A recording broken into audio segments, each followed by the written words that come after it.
God, you are our Jehovah Rapha, our great healer, our Jehovah Jireh, our provider. Thank you, O God, for this couple that is here right now, Lord. Thank you, Lord, for this opportunity na ikaw nga po, Panginoon, ay aming pasalamatan.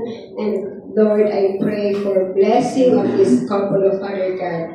We are here, O Father God, nakikisa kami, Panginoon, sa kagalakan ng dalawang pusong ito, O Father God, that you bind them one together as couple of Father God. Lord, we pray that may you continue to guide them, the relationship of Father God. There will be a consistency, patience with each other, Lord, and understanding always with each other, Father God. Ikaw, Panginoon, ang manguna sa kanilang buhay, O God. Anuman, O Lord, ang mga dumating sa kanilang buhay, ng mga problema, trials, problems, Lord, that I believe that they will be able to handle it, O God, with your guidance, Panginoon. You are with them, O Father God. You will not ever leave them nor forsake them, O Father God, as you have promised to us, Lord. Thank you for the word of yours, O God. Thank you for the promises that you have made in us, Panginoon, lalong-lalo na po sa mag-asawang ito, Lord God. May you bless them, O Father God. We release, lahat po kami dito, we release blessing in Jesus' name. We release love with each other, Panginoon. Good health, O Father God. Good relationship, O Father God. Marami pang taon, Panginoon, na pagsasamahan nila, O Father God. Nanawa, Panginoon, continue to meet all their needs, O Father God. Hindi mo sila lalampasan, Panginoon. Hindi mo sila pangwawalan, Panginoon. Continue to provide them, O Lord God, with all their needs, Panginoon. Financially, O God, love, relationship with the family, with the friends, Panginoon, sa kanilang trabaho, Lord God. I believe, Lord, that you are going to prosper their lives, O God. Hallelujah. And Lord, I also believe that you're going to bless this family with many kids, Panginoon, na I believe, Lord God, na sila ang kanilang pamilya ay magsisilbi sa iyo. Salamat, Panginoon, hallelujah, sa pagkakataong ito. At tunay nga ikaw ay tapat at dakila. Ito po ang samo at dalangin namin in the name of the Father and of the Son and of the Holy Spirit. Amen. Amen. Actually, mag-asawa na kayo, di ba? So, ikakasal ulit kayo sa simbahan naman. So, ayun, praise the Lord.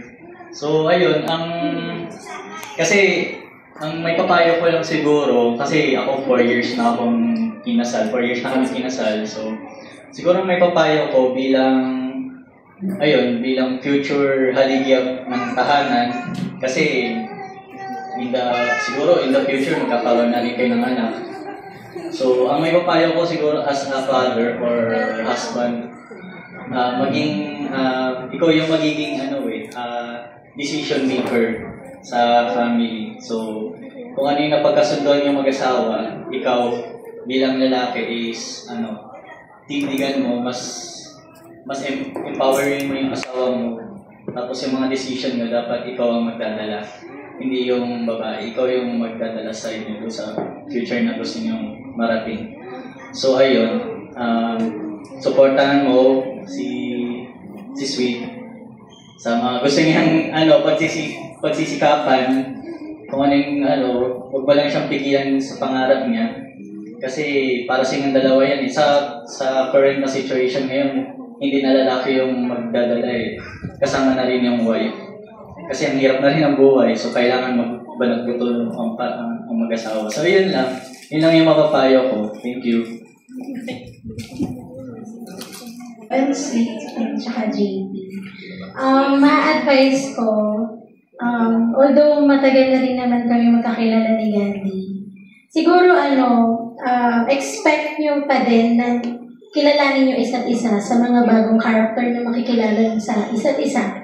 Kasi hindi ibig sabihin na nakilala mo siya this time, ganun pa rin siya. Mag-i-evolve o mag-i-evolve, pero i-accept natin. Kasi meron siyang good and bad sides. And then, help natin to create a harmonious na kung paano natin siya i-help kapag if ever meron bad side or may character na gusto, hindi natin talaga siya totally dapat i-correct. Dapat sa kanya yung manggagaling. So, yun. And then, patience. So, kapag umiinit yung ulo ng isa't isa, kailangan yung isa is hindi din sasabayan yung emotions ng isa. So, dapat nagbabalance kayong dalawa. Lastly, sa finance, much better, syempre kung kung sino yung mas marunong humawak. And then, kung sino yung marunong mas humawak, and then, hindi ibig sabihin na yung isa yung mas nag-handle, hindi mo isusupport yung isa. Like, para talaga siyang dual. Kung ano yung decision ng isa, kung nakano siya, dapat i-respect mo din siya. Kasi for sure, kaya siya nakano, meron siyang reasons, and then, madami talaga siyang maaambal. Ayun. Thank you.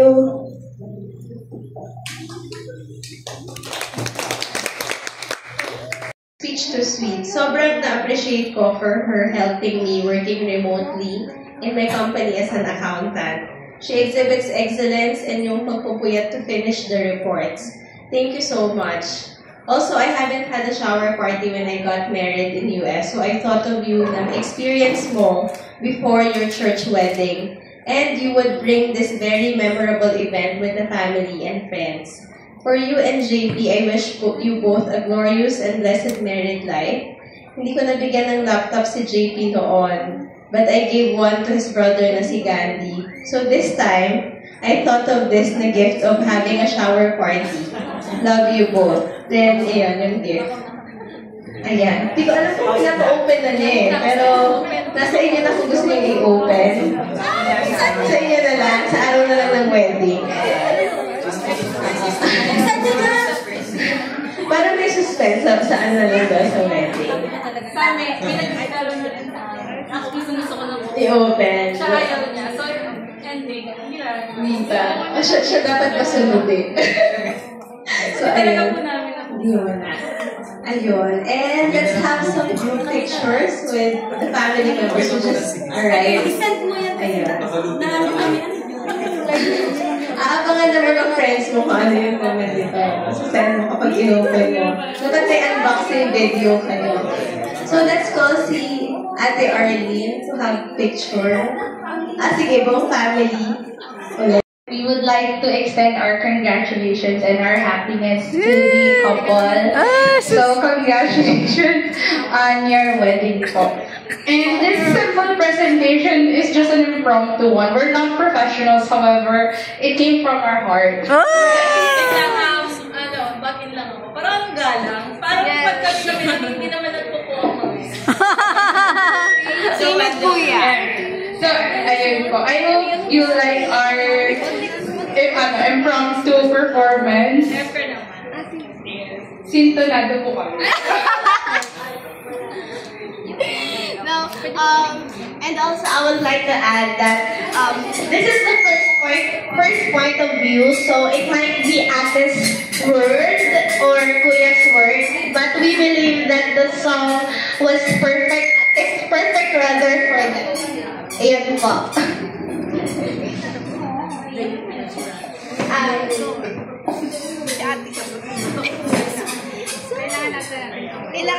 Tayo na kayo. Ano bang...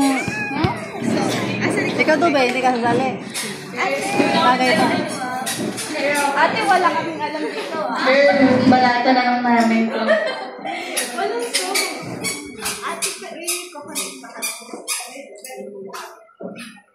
Disclaimer po, hindi po kami sintonado po. Yes. Pamilya mo pa rin kami. Mag-iisipan. Pwede ka na.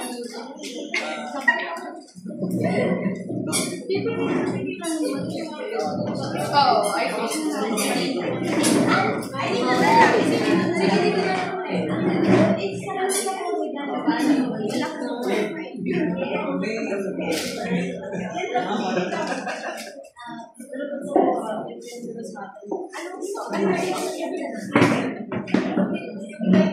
nasa po ako yung isang game, mas nakalis mo. Kasi yun yung noon na naglalay. Kasi may kaunta. Ay, sabi mo yung tao. Ay, naglalay ko tapos talaga din gumawa. Para magiging I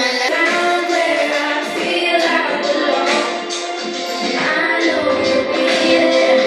Wide open